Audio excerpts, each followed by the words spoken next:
الشیطان الرجیم بسم اللہ الرحمن الرحیم۔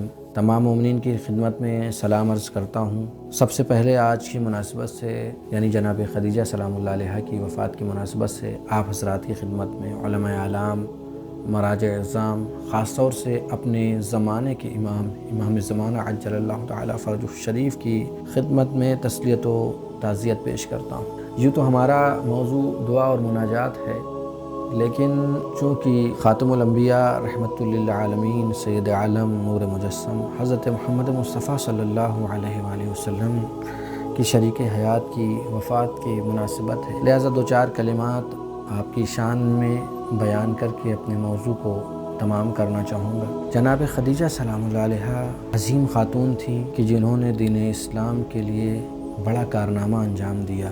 نبی اکرم جناب خدیجہ سے بے حد محبت کرتے تھے، یہ خود جناب خدیجہ بھی حد درجہ پیغمبر اکرم سے محبت کرتی تھیں، یہاں تک کہ نبی اکرم کے ہر دکھ اور تکلیف میں ہمیشہ ساتھ رہیں۔ نبی اکرم اگرچہ اپنوں اور دوسروں غیروں کی طرف سے بہت ساری مصیبتیں، مشکلات، رکاوٹیں، تکلیف اور دکھ برداشت کرتے رہے، لیکن ان میں سب سے اگر زیادہ حزن و ملال، دکھ اور تکلیف آپ کو ہوئی ہے تو وہ جناب خدیجہ سلام اللہ علیہا کی وفات اور جناب ابو طالب علیہ السلام کا اس دنیا سے گزر جانا کہ جو آپ کے لیے ناقابل تلافی صدمہ تھا، جو کبھی ختم نہ ہونے والا تھا، اور جناب پیغمبر اکرم ہمیشہ یاد کرتے رہے اس بات کو، ذکر کرتے رہے، یہاں تک کہ اس سال کو عام الحزن قرار دے دیا، یعنی غم کا سال قرار دے دیا گیا،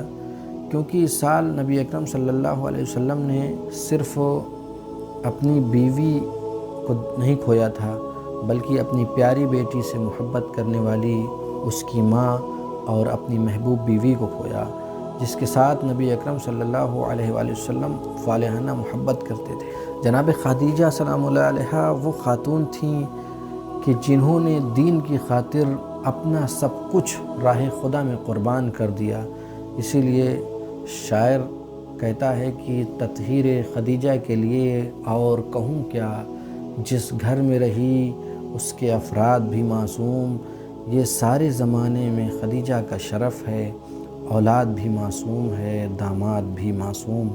مومنین، ہماری گفتگو دعا اور مناجات سے متعلق تھی، ہمارے پاس وقت کم ہے، خلاصتاً آپ کی خدمت میں عرض کرتا ہوں کہ پچھلی گفتگو میں نے قرآن مجید میں موجود جو دعائیں ہیں اس کے سلسلے میں عرض کیا تھا کہ اس کی 3 قسمیں بن سکتی ہیں، 3 طریقے بن سکتے ہیں، 3 طریقے کے صیغے استعمال کیے گئے۔ ایک میں بندہ اپنے لیے خود دعا کرتا ہے، اور دوسرا جو طریقہ ہے وہ یہ ہے کہ جس میں دوسروں کے لیے بھی دعا کی گئی ہے۔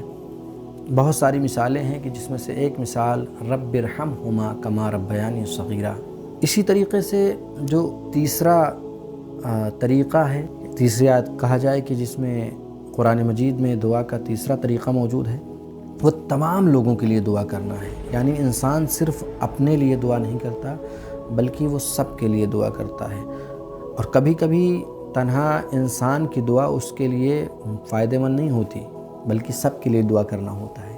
جیسا کہ اگر کسی امت پر بلا اور مصیبت نازل ہوئی تو یہ انسان بھی انہی میں شامل ہو جاتا ہے، یہاں تک کہ دوسرے افراد جو ظلم میں کسی کے شریک نہیں ہوتے ان پر بھی بلا نازل ہو جاتی ہے۔ بسم اللہ الرحمن الرحیم واتقوا فتنة لا تصیبن الذین ظلموا منکم خاصہ، اور اس فتنے سے بچو جو صرف ظالمین کو پہنچنے والا نہیں ہے۔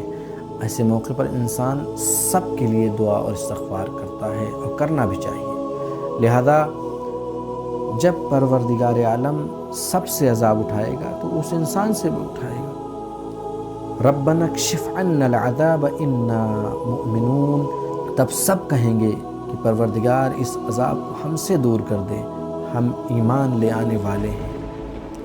اچھا، کبھی کبھی دعا کرنے والا تمام مومنین کے قائم مقام یعنی اس کی جگہ لے کر کے دعا کرتا ہے، اور جب اس طرح کی دعا کی جاتی ہے اکثر کلمہ ربنا استعمال ہوا ہے، یعنی دعا کرنے والے کی جگہ لے کر کے سب کے لیے انسان دعا کرتا ہے، اور جن کے لیے دعا کرتا ہے ان سے اپنے نفس کو الگ نہیں کرتا، اپنے کو بھی شامل کرتا ہے۔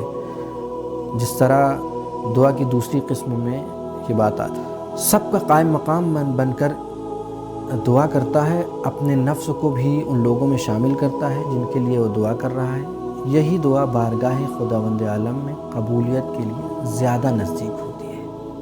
خداوند عالم یا تو سب کی دعا کو رد کرے گا، یا بعض انسانوں کے لیے دعا جو ہے قبول کرے گا، اور بعض انسانوں کے لیے قبول نہیں کرے گا، یا سب کے لیے دعا قبول کرے گا۔ خداوند عالم سب سے زیادہ کریم ہے، وہ سب کی دعاؤں کو رد نہیں کر سکتا۔ کہاں سب کی دعاؤں کو رد کر سکتا ہے؟ بعض کے لیے اس کی دعا قبول کر لینا یہ اس کی شان کریمی نہیں ہے، اور یہیں سے یہ تیسرا فرضیہ کہ خداوند عالم سب کے حق میں دعا مستجاب کرتا ہے معین ہو جاتا ہے۔ دعا کی اس قسم میں انسان سب کی طرف سے اللہ تک پیغام پہنچاتا ہے، اللہ کو سب کی طرف سے مخاطب کر کے کہتا ہے ربنا، اے میرے اللہ، سب کا قائم مقام بنتا ہے اور سب کا پیغام اللہ تک پہنچاتا ہے۔ بہترین بات یہ ہے کہ ہم میں سے ہر ایک انسان دوسروں کا نمائندہ بن کر سب کا پیغام اللہ تک پہنچانے کے لیے اپنے نفس کو پیش کرتا ہے۔ لہذا ہم میں سے ہر ایک لوگوں کا پیغام دعا کے ذریعے پہنچاتا ہے۔ جس طرح پروردگار عالم اپنا پیغام لوگوں تک پہنچاتا ہے، اسی طرح لوگ اپنی مصیبتیں، اپنی حاجتوں کو خداوند عالم کی بارگاہ میں پہنچاتے ہیں۔ یہاں پر ہر انسان تمام لوگوں کا پیغام پہنچانے والا ہے، اور تمام انسانوں کی جگہ پر یعنی قائم مقام بن جاتا ہے۔ یہ بڑے تعجب والی بات ہے کہ جب ہم اس دنیا میں زندگی گزارتے ہیں تو بازاروں اور سڑکوں میں ہم میں سے ہر ایک دوسرے کے لیے رکاوٹیں کھڑی کرتے ہیں، بعض کو بعض سے جدا کر دیتے ہیں۔ ہم میں سے ہر ایک پر ایک دوسرے کے کچھ حقوق ہوتے ہیں جو نہ تو واپس کیے جا سکتے ہیں اور نہ ہی ان کو چھوڑا جا سکتا ہے۔ انسان اپنی ذات کو ہی سب کے سامنے مثالی کردار بنا کر پیش کرتا ہے۔ وہ بذات خود دوسروں کا قائم مقام بننا چاہتا ہے۔ وہ دوسروں کا قائم مقام بھی اس وقت بنتا ہے جب تک دوسرا اس کو صاف طور پر سب کے سامنے اپنا قائم مقام نہ بنائے۔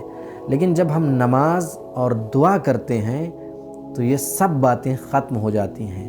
ہم میں سے کوئی بھی اپنے نفس کو دوسروں سے جدا نہیں کرتا، جدا سمجھتا ہی نہیں ہے۔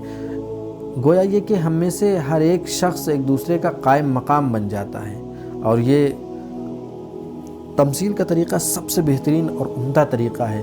تمام انسانوں کی ایک دوسرے کی جگہ بن جانا، اور سب کی ندا اور دعا میں اللہ کی بارگاہ میں سب کی نیابت کرنا۔ ہم پروردگار عالم سے دعا کرتے ہیں کہ اے میرے اللہ، میرے کریم پروردگار، میرے عظیم پروردگار، ہمیں توفیق عطا فرما کہ ہم سب ایک دوسرے کے لیے دعا کر سکیں، اور ہم سب کے دلوں میں تمام مومنین کے دلوں میں ایک دوسرے کے لیے محبت عطا فرما، تمام مومنین کی پریشانیوں کو دور فرما۔ وصلی اللہ علی محمد وآلہ الطاہرین، وآخر دعوانا الحمد للہ۔